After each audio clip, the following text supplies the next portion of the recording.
Es un honor participar en este congreso, gracias al comité organizador y científico.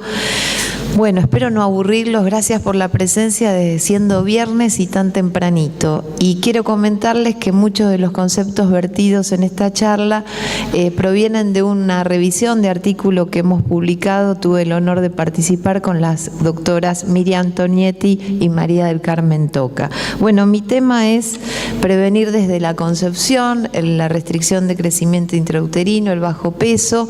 La verdad que son problemáticas muy importantes. Los objetivos de la charla van a estar dados en el diagnóstico de situación, impacto pre y postnatal, las características de esta población, nutrición temprana, nutrición embarazo y el crecimiento a largo plazo. Como diagnóstico de situación que todos conocemos, sabemos que en nuestro país nacen 756.000 niños, de los cuales un 1,1% son menores de 1.500 gramos. Esto no es poco, son 8.000 recién nacidos. Los chiquitos menores de 2.500 gramos es un 7,4% y en el caso de la mortalidad infantil, que es de 10,8 por 1.000, más de un 70% contribuye a la mortalidad infantil las problemáticas perinatales y las malformaciones congénitas. Así que todo lo que podamos hacer desde la etapa prenatal y durante la vida neonatal puede ser importante, teniendo en cuenta además que estos prematuros o estos bebés bajo pesos o con restricción del crecimiento intrauterino muchas veces tienen algún compromiso del neurodesarrollo. En un 5 o 15% puede tener parálisis cerebral y algún tipo de evolución en lo cognitivo, social o bajo rendimiento escolar a largo plazo para nosotros los pediatras, que es muy importante tenerlo en cuenta. Bueno, la nutrición pre y postnatal, entonces, ¿qué representa para nosotros? En realidad, la nutrición pre y postnatal representan los factores ambientales de mayor influencia en el desarrollo fetal e infantil. Son fundamentales para el desarrollo madurativo de órganos y para una óptima función fisiológica. Siempre comento cuando damos estas charlas, el problema no empieza cuando uno va y recibe en sala de partos un recién nacido prematuro, de bajo peso, con restricción de crecimiento intrauterino. El problema estuvo antes, durante la gestación y mucho antes, en todo lo que implica cómo llega la mamá al momento del embarazo. Existe una vinculación entre la nutrición y expresión genética. Los mecanismos epigenéticos son un conjunto de procesos biológicos que de alguna manera regulan la expresión de genes, cambios en la función celular sin cambiar la secuencia de ADN. Esto se refiere a los cambios programados o programming. Ahora, es muy importante el cuidado prenatal de la mamá embarazada. ¿Por qué? Porque podemos influir en la salud de la próxima generación. La nutrición saludable disminuye la incidencia de diabetes gestacional, un problema realmente para el bebé con todas las problemáticas alto peso, bajo peso, todas unas problemáticas, trastornos metabólicos y demás. Y la obesidad se asocia a cambios inflamatorios y metabólicos que actúan también sobre el feto. Ahora, ¿cómo podemos influenciar en la alimentación durante el embarazo? Justamente esto fue uno de los tópicos tomados por la doctora Antonietti. Es muy importante la alimentación adecuada, balanceada, la llamada dieta mediterránea, que incluya un buen aporte de proteínas, aceites de pescado, ácidos grasos de cadena larga, omega 3, minerales y vitaminas. Todo esto es muy importante ya en la consulta del obstetra con la mamá, que a veces simplemente se limita a pesarla y a tomarle la presión. La nutrición también es fundamental y es una de las cosas sencillas y que puede realmente mejorar este impacto. De estas dietas saludables podemos tener como consecuencias mejoría en propiedades inmunomoduladores, beneficios a nivel cognitivo y visual y sobre todo también a nivel del desarrollo de una microbiota adecuada. Con los cambios de hábitos últimamente, justamente el doctor se refirió a golosinas y demás, este desbalance, esta alimentación poco saludable ha hecho en los últimos años un cambio en la microbiota. Y la microbiota es muy importante también porque el hecho del desarrollo de bacterias benéficas, bifidobacterias, lactobacilos, sabemos que son muy importantes para el impacto a nivel también de la inmunidad y del desarrollo de alergias. En relación a este tipo de dietas, como la dieta mediterránea, ricas en ácidos de cadena larga, hay algunos estudios, por ejemplo de más de 11.000 embarazadas, en los cuales se hicieron 3 grupos distintos, en los cuales se intervino con una modificación en la dieta, con un agregado más importante de aceites de pescado, y esos pacientes se siguieron a lo largo del tiempo e incluso más allá hasta los 8 años. Y se vio que estos pacientes que provenían del grupo de madres intervenidas tenían un mejor rendimiento cognitivo y verbal. Por supuesto que siempre que se hace algún estudio, ya el hecho de que ese paciente esté en un estudio implica un mayor seguimiento y control, y en este caso seguramente ofició como un beneficio.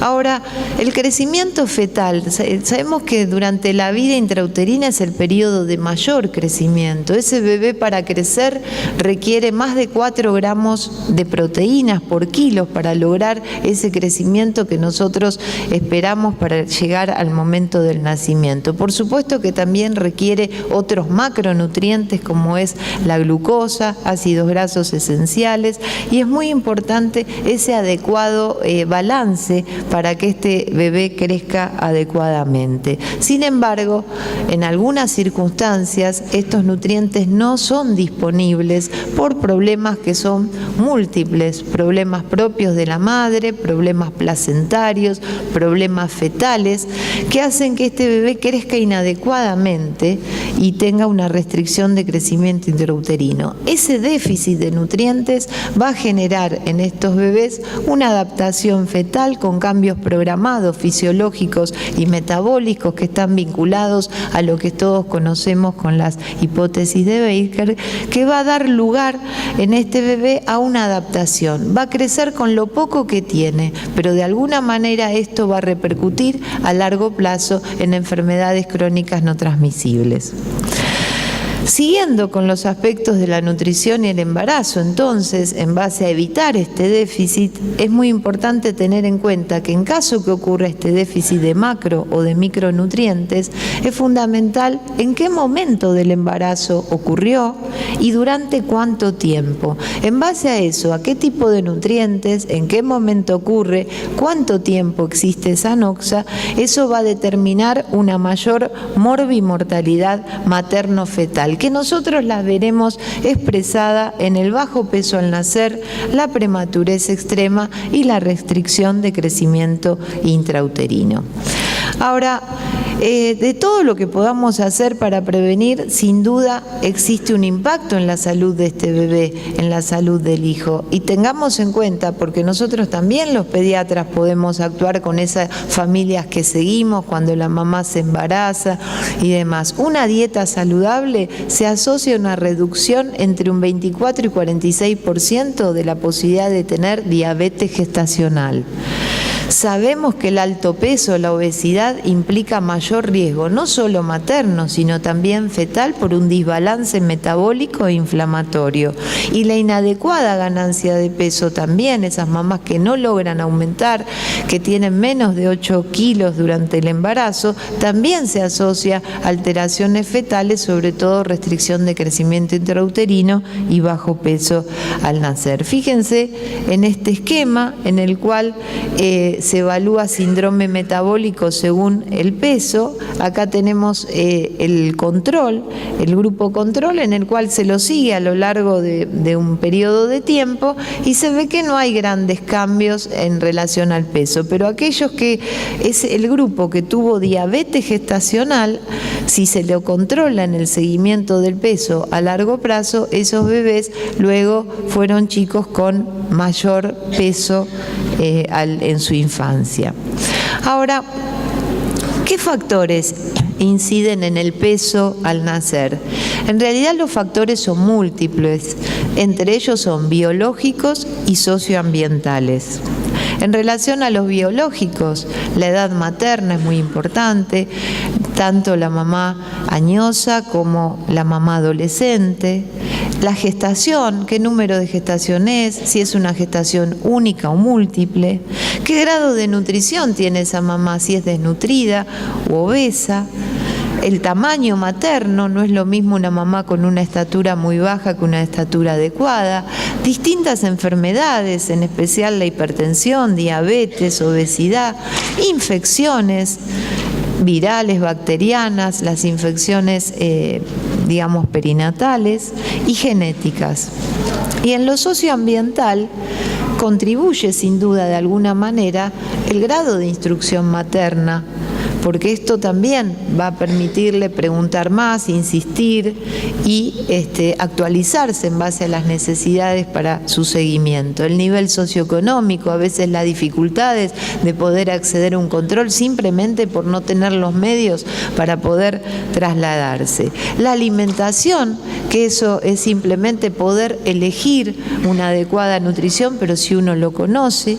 El alcoholismo, tan actual en este momento, el tabaco, la drogadicción y también la posición geográfica en zonas con altitudes, con una altitud importante, puede influenciar en el bajo peso. Ahora, ¿podemos nosotros prevenir esta situación de bajo peso, restricción de crecimiento intrauterino? Bueno, en realidad son tantas las medidas que uno debería tomar, pero en general en un conjunto, digamos que son muy importantes todas las políticas de salud que uno puede emplear antes, durante la infancia. Por eso nosotros como pediatras tenemos mucho para hacer. La educación para la salud y con esto llevar a tener controles prenatales correctos, evitar el consumo de alcohol, las drogas, el tabaco, que tenga una alimentación saludable y en caso de madres que tienen enfermedades crónicas, asesorarse cuál es el momento ideal para embarazarse, porque muchas veces uno encuentra madres con lupus o otras colagenopatías o renales crónicas que tal vez se embarazan en un momento de puse de la enfermedad y justamente ese es un chico que está destinado a tener una problemática severa.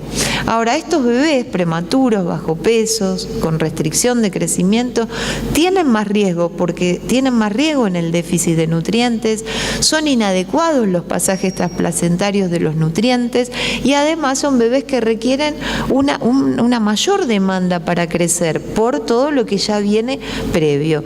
Pero muchas veces el déficit o exceso de los nutrientes que nosotros le aportamos puede estar muy, muy cerca. Es muy importante entonces que en esta población nos concienticemos de la nutrición temprana desde el primer día.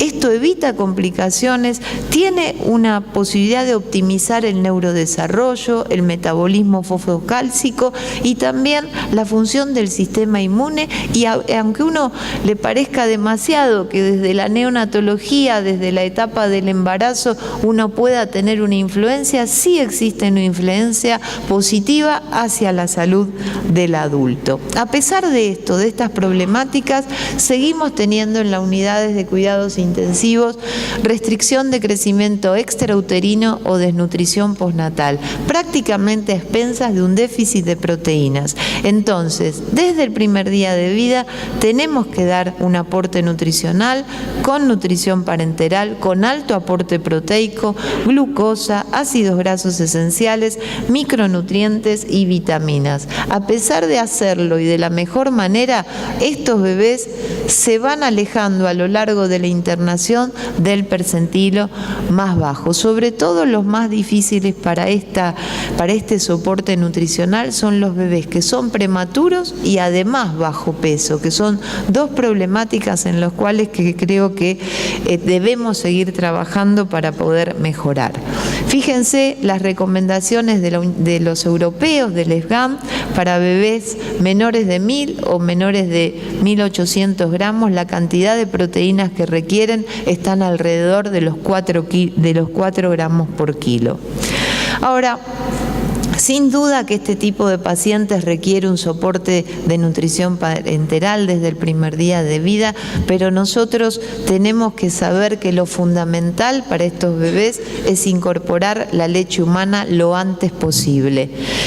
Esta sabemos que presenta un indiscutible valor inmunológico, protege de múltiples enfermedades, favorece el neurodesarrollo y es un alimento funcional porque contiene sustancias bioactivas que solo ella contiene y que por supuesto y las leches de fórmulas tratan de imitar teniéndola como gol estándar con prebióticos y probióticos. Y estos impactan positivamente en la salud por su acción moduladora a nivel de la flora y la inmunidad y evitando alergias. De hecho, los efectos beneficiosos de la leche humana en prematuros extremos, estudiado por la doctora Bora a los 30 meses, se vio que aquellos prematuros que tenían un aporte mayor de 10 mililitros por kilo y por día de leche materna en la primera etapa de la unidad de cuidados intensivos, a largo plazo tuvieron un mejor desarrollo neurocognitivo.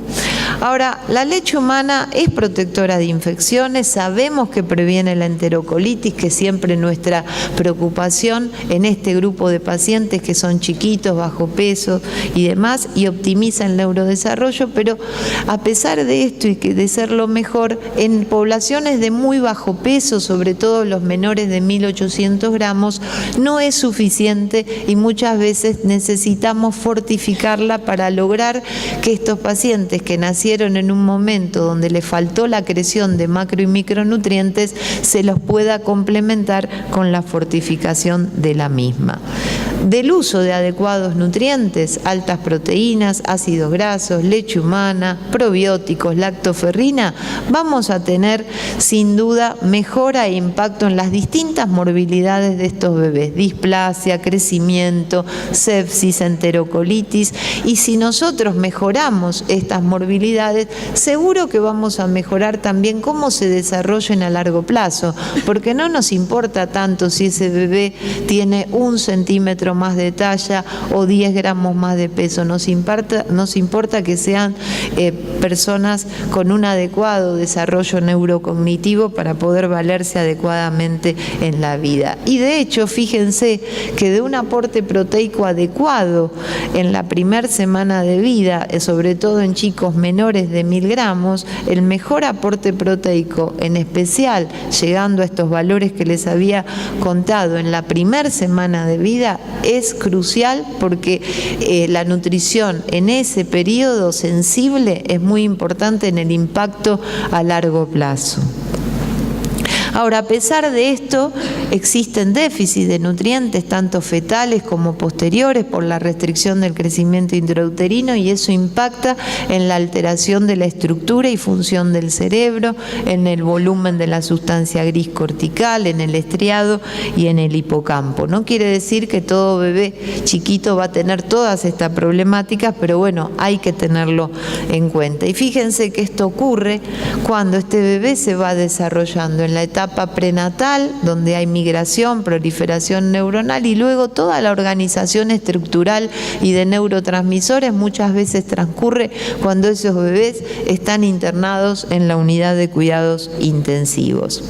Muchas veces se habla de diferencias de sexo en relación al desarrollo de la mielinización o al desarrollo de la masa, digamos, encefálica, pero en realidad aquí tenemos un estudio de más de 100 pacientes en los cuales se lo evaluó con resonancia magnética y se vio que la mielinización fue más lenta en los varones, mientras que en las niñas se veía más frecuentemente alteraciones en el cerebelo, pero que a largo plazo no hay diferencia para desmitificar el tema de la diferencia de los varones en este caso.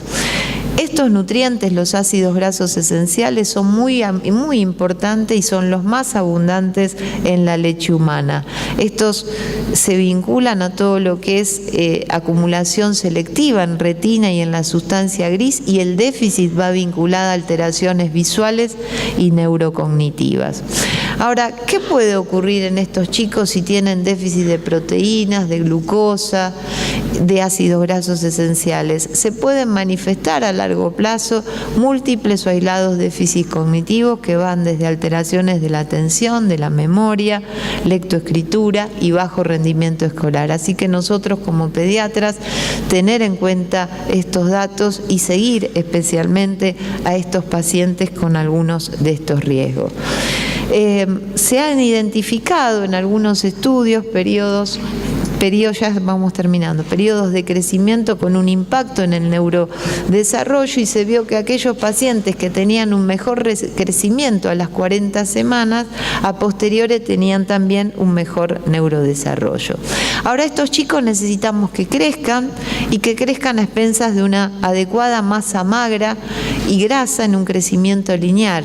No es conveniente un aumento de peso a expensas de la grasa corporal, en especial central, porque esto genera una resistencia a la insulina. De hecho, es muy importante que uno en estos chicos los vea crecer despacito en un determinado percentilo, y no es lo ideal que salten percentilos. Por ejemplo, en este estudio se vio que bebés que tenían restricción de crecimiento intrauterino, que ganaron mucho peso en los primeros meses de vida, a largo plazo tenían un índice de masa corporal alterada y también un componente, una alteración neurocognitivo. Para este crecimiento compensatorio catch-up, la influencia es múltiple, desde el peso, la edad, las morbilidades, los antecedentes familiares. Tengamos en cuenta que esto ocurre durante los 2 a 3 años de vida, que puede seguir más adelante, y que cuando ocurre este crecimiento también ocurre crecimiento cerebral.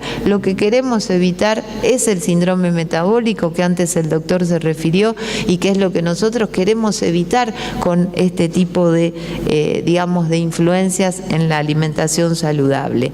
Estos son trabajos hasta los 20 años de la doctora Maureen Hack, que ya falleció recientemente, en el cual ella observa el déficit de peso y déficit de talla, que es más importante, y lo siguen a lo largo de la vida en los pacientes que fueron pequeños para edad gestacional, o sea, los que tuvieron restricción de crecimiento intrauterino. Lo mismo ocurre con el perímetro cefálico y con el IQ. Queremos evitar estas enfermedades crónicas no transmisibles, cardiovasculares, obesidad, diabetes, enfermedad pulmonar crónica, algunas neoplasias, enfermedades inmunológicas y alergias. De todo lo que podamos en la primera etapa de interacción de genes y nutrientes tempranos, el impacto a corto y largo plazo seguramente podrá disminuir estas enfermedades crónicas no transmisibles. Concluyendo, el cuidado nutricional de la embarazada es un factor determinante del crecimiento fetal y del desarrollo de órganos. Tenemos que además prevenir la desnutrición postnatal. La nutrición postnatal durante los primeros 2 años de vida son fundamentales para el desarrollo de estos chicos. Ya todos sabemos lo importante de los 1000 días de la nutrición. La alimentación saludable para evitar enfermedades crónicas no transmisibles, la leche materna siempre, lo antes posible, y en esta población fortificada, especial atención a la alimentación posalta. Y tengamos en cuenta este concepto, que el cuidado prenatal adecuado en mujeres sanas puede influir en la próxima generación, y que la leche humana es el alimento ideal. Muchas gracias.